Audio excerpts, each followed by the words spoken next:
Hey, everybody, welcome to Pit Stops at Podium, the Rev Partners podcast, where we talk to execs who have competed and won, taking their companies from high growth to high scale. My name is Brendan Tolson. I am the co-founder and CEO of Rev Partners, and I am excited to have my good friend, William Warren, here with me today. Welcome, William.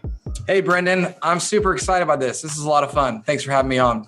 Yeah, well, it's always fun when you get to do this with friends. And William, I know who you are, but for the audience, just to give you a little bit of background who William is. William's awesome. William is the founder and CEO of a great company called The Sketch Effect, which he started about 7 years ago. Prior to The Sketch Effect, William was at Chick-fil-A in their marketing department. And William also has the lovely distinction of probably none of our other guests, which is he has a master's degree at Savannah College of Art and Design. So William is a creative and one of the best creatives that I know. So William, welcome. And before we get into the big idea, how about you let our audience know who The Sketch Effect is? Sure. So I am a creative turned entrepreneur. So I never set out to do this whole small business thing. It was never part of my master plan for my life. It's something I just sort of stumbled into, and I am having an absolute blast doing it. So my background is that I historically have always loved drawing. I've always loved illustrating and sketching, cartooning. And so that's why I went to SCAD to get my master's degree in illustration. And then like most of us, my career took a few twists and turns. I ended up in a entry-level marketing job at Chick-fil-A corporate, which is a small local chicken restaurant here in Georgia. Maybe you've heard of them. And so that was kind of like my crash course in business. And I learned a lot about branding and leadership and marketing and sales and processes and product and all that great stuff. And while I was in that role, I felt like my creative gifts, the gifts that I was given, the things that I love, my passions were not being fully leveraged in the sense that I wasn't actually doing any drawing or any traditional creative type work. So in order to have an outlet, I would sketch during meetings. I would draw my notes out. If I was presenting, I would sketch out my concepts. I'd put them into my PowerPoint deck. And so I would present my ideas with visuals. And what I realized is that people found value in that form of communication. They found value in taking ideas, marrying them to compelling, relevant visuals, and then presenting something in a way that's more clear, more understandable, and more actionable. So kind of pursued that a little bit, got a couple little side gigs, made it a side hustle, grew that. And then when there was enough demand, enough interest, and I was personally interested in it, I decided to quit my job and start The Sketch Effect. That was 7.5 years ago. And we've had year-over-year growth ever since, with the exception of last year, which something happened you may have experienced as well, called COVID, which disrupted our business model. Never heard of COVID. Never heard of it, but we're back on track, and we're back to growing, and we're having a great time. Yeah, it's an amazing story. I love how you essentially were able to find, marry your passion with a problem, and kind of start as a side hustle, as you described, where you took something of interest, saw a need, and actually built a company as a result of that. So kudos to you for doing that. So William, before we get to our big idea, we have a tradition here with our guest, and it's who is William outside of The Sketch Effect? So what are 3 fun facts that our audience should know about you? So one fun fact, which I think is fun, some people might think it's terrifying, is that I actually like to catch snakes by hand.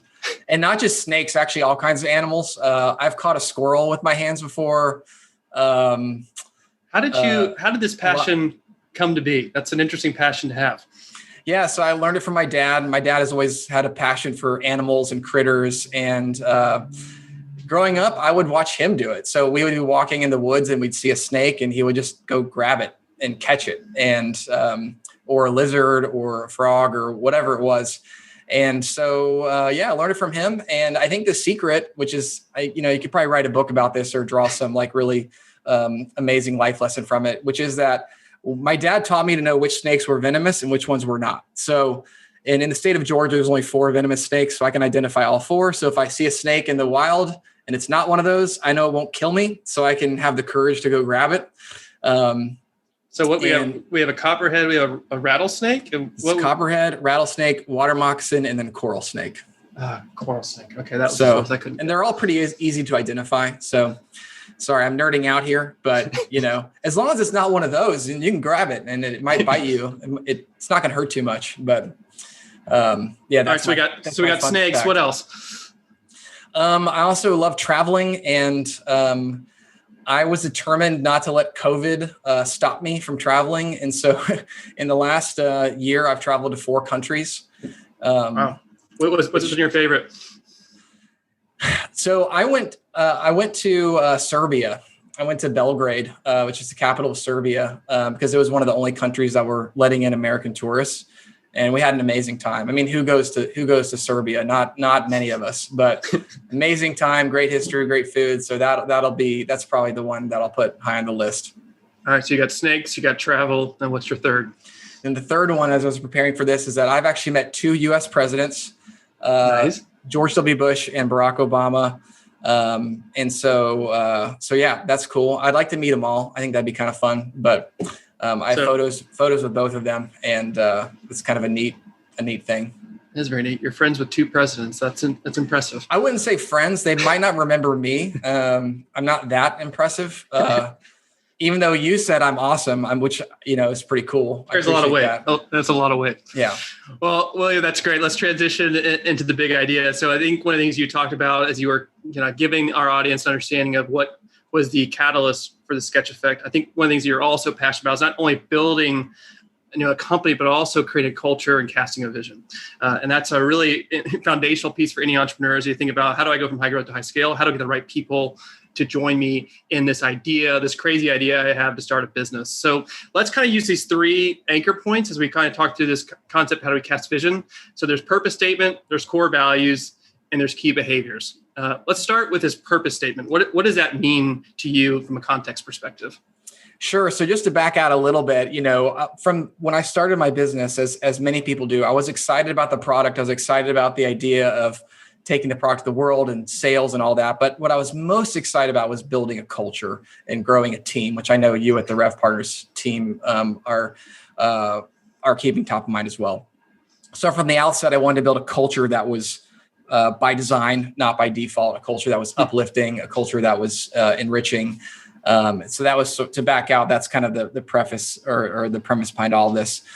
So with the idea of purpose statement, I had one of my coaches recently challenge me maybe a couple years ago to ask me, why am I even doing this thing of business? Why am I waking up? Why am I grinding every day? Because it's hard. There's a lot of hard days.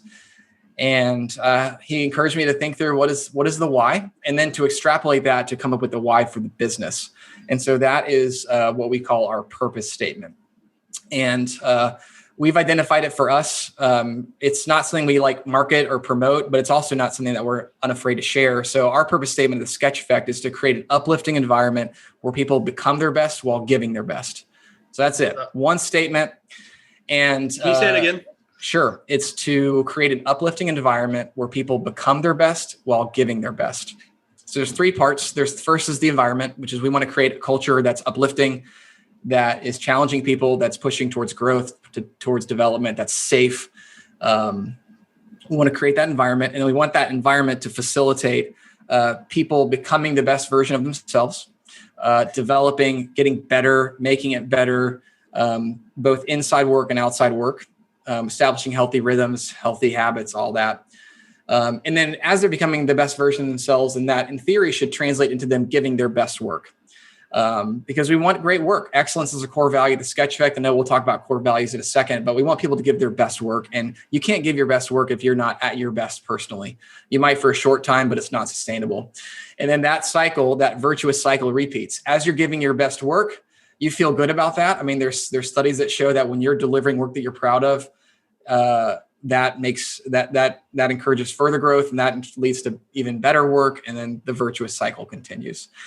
So that's our purpose statement. And I think it's critical for all leaders, but also all businesses to establish what is their purpose statement, because then that becomes a filter. And if a team member does not fit that purpose statement, or they don't get excited about that, or they don't want to be a part of it, then that's a good indicator that they're probably not in the right company or the right team.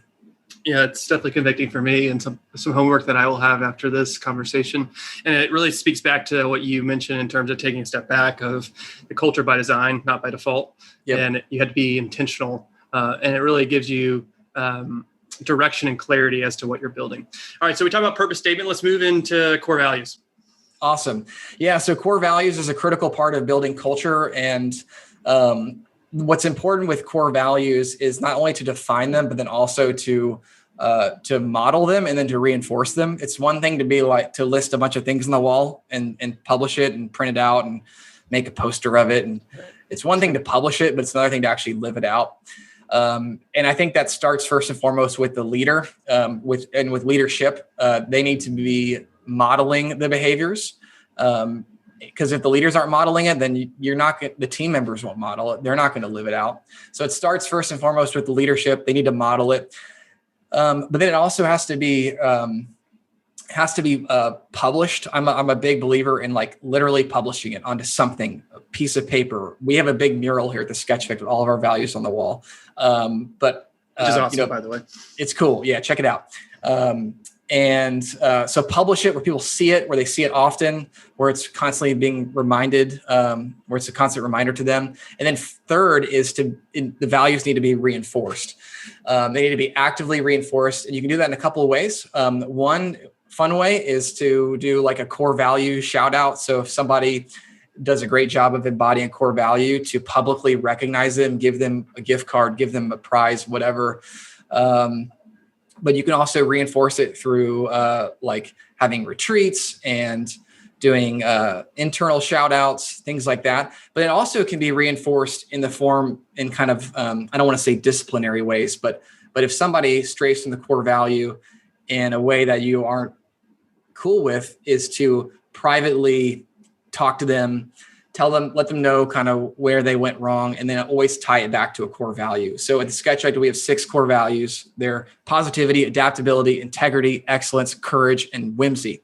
And if any, and we both reinforce good behavior by publicly recognizing it, and then we also call out behavior that's contrary to those by publicly or by privately tying it back to those core values. So.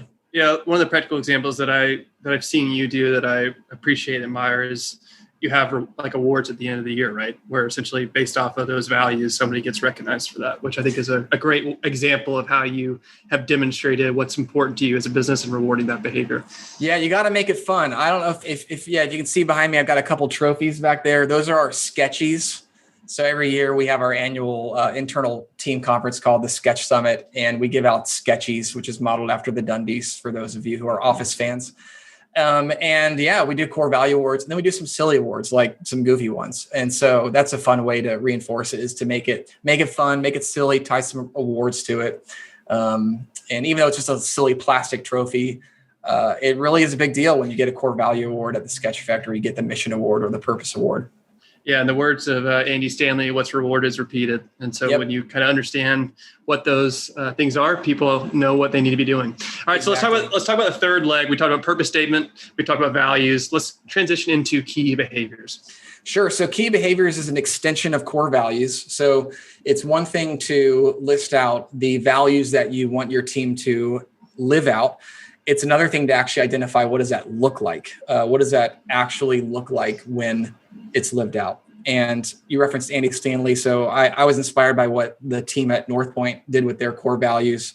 They took the core values and then they made a key behavior for each one. So this is so I'll give you our example, which is positivity. One of our core values is positivity. What does that mean? Like, what does that actually mean to demonstrate positivity? So what we've done is we listed out key behaviors for each value. So positivity means we brighten everyone's day.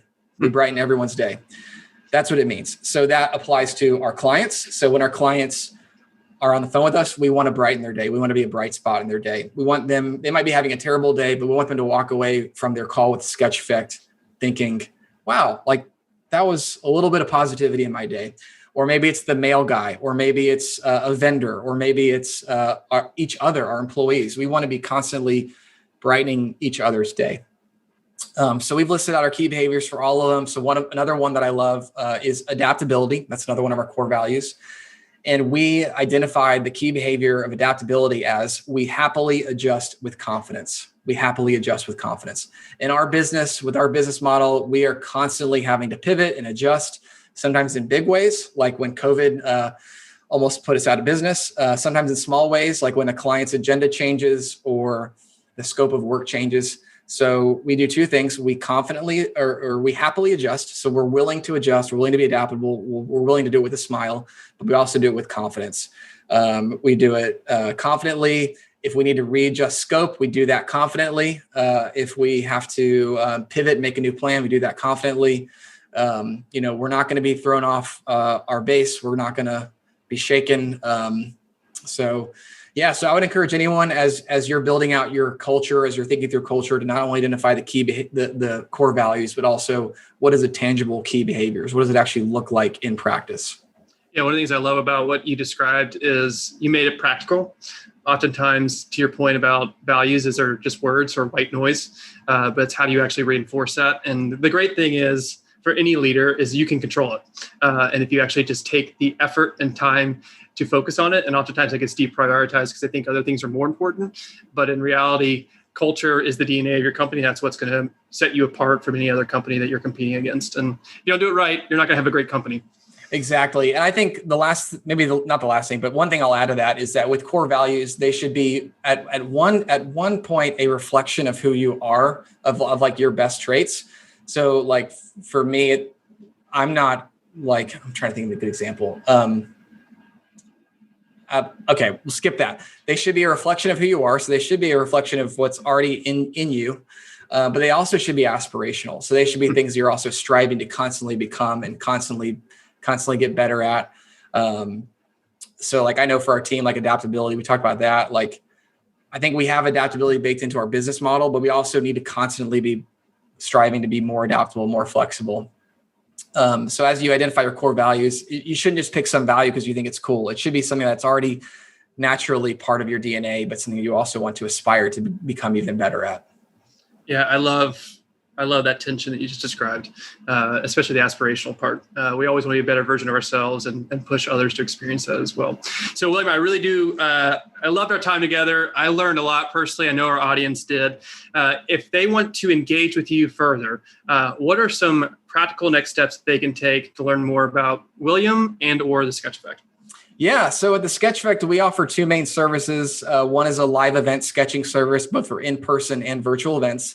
And also we do video animation. So motion graphics, whiteboard videos, explainer videos. So if anyone wants to learn more about that, check out our website. It's thesketcheffect.com, and reach out. We'll get back to you very quickly. We've got an awesome sales team at the Sketch Effect. They'll get back to you quickly. If you want to learn more about me, I have a side platform, which is pretty new. It's called theconqueringcreative.com. It's also on Instagram at theconqueringcreative.